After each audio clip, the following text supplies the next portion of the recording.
Merci. Merci madame. La parole est à monsieur Nicolas Sansu. Merci Monsieur le Président.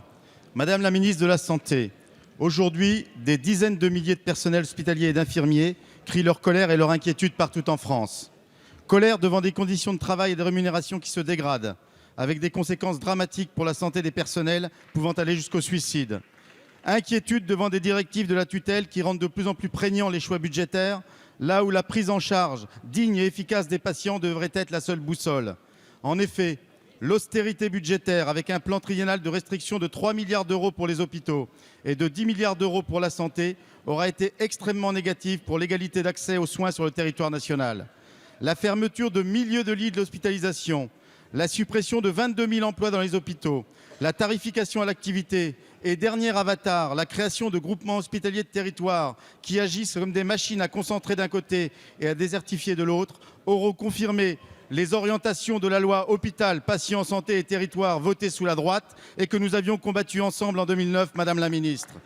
Sur un territoire que vous connaissez bien, la région Centre-Val de Loire, comment se sont traduites ces orientations nationales pour le centre hospitalier de Vierzon?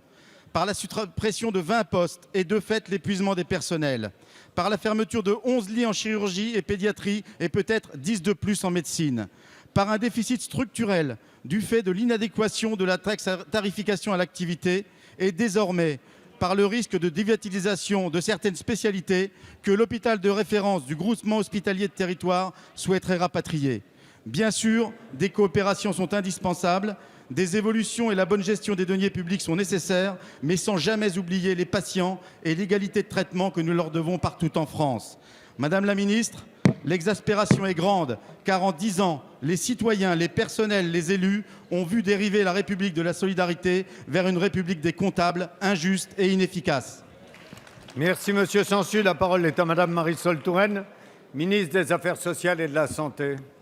Merci Monsieur le Président, Mesdames, Messieurs les députés. Monsieur le député Nicolas Sansu, je veux devant vous à nouveau dire toute la reconnaissance du gouvernement pour les professionnels hospitaliers qui permettent à nos concitoyens d'être soignés dans de très bonnes conditions et dans des conditions que nous envient beaucoup de pays européens. Et je veux saluer l'engagement quotidien, le professionnalisme remarquable de tous les professionnels de santé. Monsieur le député, je ne peux pas vous laisser dire que nous avons réduit les budgets de l'hôpital public et que nous avons réduit les postes à l'hôpital public. Parce que répéter un chiffre faux n'en fait pas une vérité.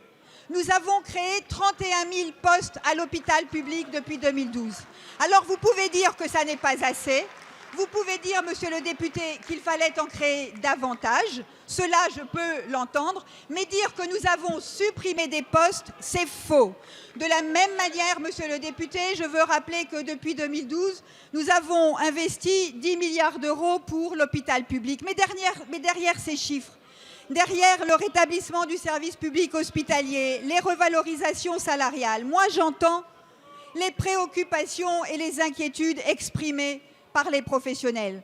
Et lorsque je parle d'investissement pour l'hôpital, vous savez très bien, monsieur Sansu, que les hôpitaux que vous défendez dans votre territoire ont été soutenus financièrement.